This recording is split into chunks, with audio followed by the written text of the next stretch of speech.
We are continuing the Mets trade deadline discussion surrounding the bullpen in this video, taking a look at three names David Stearns and the Mets should be identifying and potentially prioritizing to bolster this bullpen in the next week and a half. As per Ken Rosenthal, this is the latest report. The A's are open for business this MLB trade deadline. Before we fully get into the three names in this video, please do smash those thumbs up buttons, subscribe to the channel if you're new, if you enjoyed these discussions, and all the latest news and rumors on this channel. Make sure to subscribe, comment your thoughts and opinions, and I've linked all the previous content over the past week on the channel in the description down below, so make sure to go check that out. Per Ken Rosenthal via the MLB Underdog X account, Athletics are listening in on offers for pitchers Luis Severino, JP Sears, and Jeffrey Springs. And I've talked about Luis Severino and a potential trade outlook to bring him back to Queens. With the numbers that he's posting, I think it's a little bit far-fetched, especially with the contract that he received from the A's for David Stearns to go back and look for a way to bring him back to this Mets organization. And of these three names, I really want to focus in on Jeffrey Springs because I think that this is a very David Stearns-esque type of player, not only with the controllability aspect, but also being that hybrid reliever slash starter, as the Tampa Bay Rays, before he was acquired by the A's, made him transition into a starter from the bullpen. And this is the trade outlook right here and the numbers overall out of Jeffrey Springs over the past couple of seasons. First off and foremost, the injury concerns are there with Jeffrey Springs over the past couple of seasons. He was placed on the IL to end the 2024 season after coming back from Tommy John surgery that had him miss all of the 2023 season and most of the 2024 season. That's why he only had 33 innings pitched under his belt in 2024 in the Tampa Bay Rays organization. But the numbers have been pretty decent for Jeffrey Springs. And like I said, he signed a 4-year extension with the Rays a couple of seasons ago. And therefore, he's not going to be an unrestricted free agent until the 2028 season. He's got 2 years of controllability left under his current deal. He has a good mix of pitches. He's a 5-pitch pitcher, but the predominant ones that you see here are the 4-seam fastball, which he utilizes around 42% of the time, and his changeup utilization around 26%. He also does have a slider, and the slider and changeup can be thought of as an intermediary off-speed mix for Jeffrey Springs outside of his fastball. So far in 2025, under this new organization for Jeffrey Springs, he has posted a 4.18 ERA, a 1.22 walks and hits per innings pitched, over 114 innings in the first half of baseball. The hard hit percentage rate has gone down, which is a nice indicator of what he can produce for a contending team like the New York Mets in the second half. And the strikeout percentage objectively is also down as a full-time starter for the A's. The walk percentage is not a concern. He has his command in line. And I really do think that this is, again, a David Stearns type of player because you're going to have him for multiple seasons, even after the 2025 season. He's not an unrestricted free agent until after the 2027 season. I do think that he might have a club option attached in that 2027 season. So he's owed $10.5 million, which is pretty much a steal, especially with where he's at in his career over the next 2 seasons. And then that would go up to $15 million for the 2027 season, in which the Mets or any other team would have to make a decision if they're going to pick up that option or not.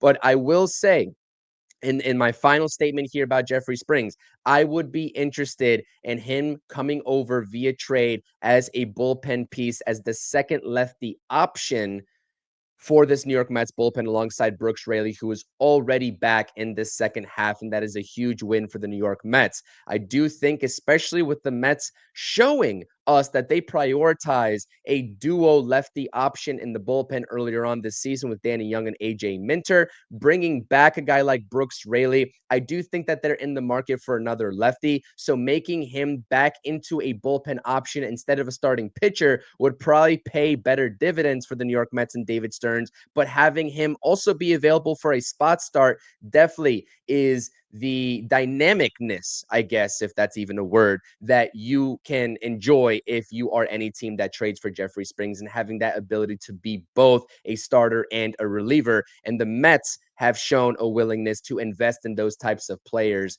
over the past couple of seasons, especially Clay Holmes, as his status as a starter for the second half, for the majority of the second half, is also in question, given some of the length issues that he's had in some of his starts, not being fully able to get consistently into that sixth inning. So that's Jeffrey Springs. I do think that this would be a little bit of a cheaper option, and this would be a little bit more of a salary dump for the A's, as they had a very aggressive offseason, but clearly are still not in that position to contend for a playoff spot. Jeffrey Springs is a veteran, and he could definitely help out the New York Mets in the long run for 2025 and 2026. All right, let's get into another team and two names that are definitely on my radar. And I would have to imagine there's going to be a lot of competition around the league in trading potentially with this team, that have not been identified as buyers or sellers given their unique situation in the American League, especially the wild card standings. But they are a team in the AL Central, the Minnesota Twins, and they have a plethora of relief pitching that could be available at this deadline. The main guy that they've got that I'm not going to talk about in this video, I'll probably make a standalone separate video, is their closer, Joan Duran.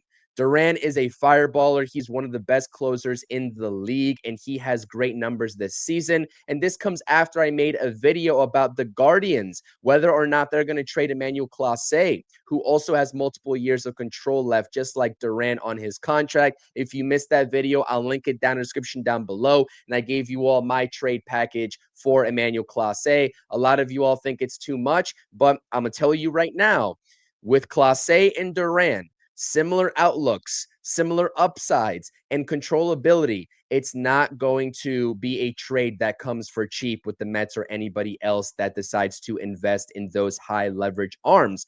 And it would be a really good idea, as a lot of media personnel have already stated, to prepare for Edwin Diaz to opt out of his deal if he continues this dominant type of season. Not to say that Edwin Diaz won't be a New York Met under a new contract extension, but he's going to be demanding premier money. And therefore, if you're able to bring in a high leverage guy that can close, right, and be that backup option if Edwin Diaz does in fact leave, then that would be a pretty good idea as a plan B for the New York Mets to prepare for that. But we're not talking about Durant in this video. We're talking about Griffin Jax and Danny Coulombe, a veteran lefty in Danny Coulombe, the second lefty that we're talking about in this video, who is an unrestricted free agent in the 2026 season. So he would be a second half rental, 35 years old, in his mid 30s. And he has proven, that he has the numbers to come in and make a big difference. And if you're asking me who I would rather have between Danny Coulombe and Jeffrey Springs, numbers wise, I would probably tell you Danny Coulombe, although he is more similar to Brooks Raley in the aspect that he is a soft tossing lefty, and he utilizes and relies on a lot more soft contact than he does the strikeout rate. Although the strikeout rate is at 26.9% for Danny Coulombe this season, his cutter is his primary pitch. And again, that veteran presence is what this bullpen needs. So he would be a very solid option for the Mets to add the second lefty into the bullpen. Although there are a little bit of concerns if you're going to have two soft tossing lefties with Brooks Raley and Danny Coulombe on the same team. Maybe they go for a little bit of a faster velocity, more velocity driven type of reliever from the left-handed side. But Griffin Jax, I really do think, is a big play this deadline for the New York Mets. He is very talented, and he's got controllability on his contract, which is the types of moves that David Stearns has proven that he wants to prioritize, the controllability aspect, especially for younger players like Griffin Jax. He's not going to be an unrestricted free agent until the 2028 season, and he's having a pretty decent season, although the ERA is a little bit inflated. He is more of that velocity option in the back end of the bullpen if the Mets were to go after him. Although he doesn't utilize his four-seam fastball, that is about his third. It ranks third under the pitch usage for him. He can dial it up to 96, 97 miles per hour on average, but he relies heavily to get swing and miss from his slider. That is his primary pitch. And 42 and a third innings pitched, he has a 37.9 strikeout rate, so approaching 40%, which is awesome. The command issues are not present with Griffin Jax, and he's just a solid option for any contending team in the second half of the season, as well as 2026, to build a very competent bullpen. And just look at the numbers for Danny Coulombe, too. Like, you don't have to throw hard to find success in this league. And I think that that is a common trend and theme that we've talked about on these videos over the past couple of days, especially going back to maybe a week and a half ago, about some of these guys that don't throw the hardest, but you don't need to, especially if you're a lefty. And the ERA and the walks and hits per innings pitch for Danny Coulombe definitely show that story. 0.65 ERA, 0.94 walks and hits per innings pitch, not even at one. These are two talented names that I think any Mets fan, right, if you pay attention even a sliver to Minnesota Twins baseball, would definitely love to have on this team moving forward, as this bullpen needs help surrounding Brooks Raley, Edwin Diaz, surrounding Jose Butto, Ryan Stanek, the up in the air status of how he's going to perform moving forward. Prioritizing the bullpen is an absolute must for the New York Mets in the second half, and all three of these names in this video can be difference makers for this team. Mets fans, let me know in the comments section of the names that we talked about in this video. Who would you prioritize? And when we're talking about a Mets team that definitely needs two relievers instead of just one, which two names entice you the most? And you can let me know in the comment section as well of the bullpen names that I've mentioned, not only in this video, but going back to the past week and a half. Who would you prioritize? Who is your favorite so far? Again, all the previous content is in the description down below. Subscribe to the channel if you enjoy these discussions. Hit the thumbs up button, and I'll see you all in the next stream or video. Let's go Mets.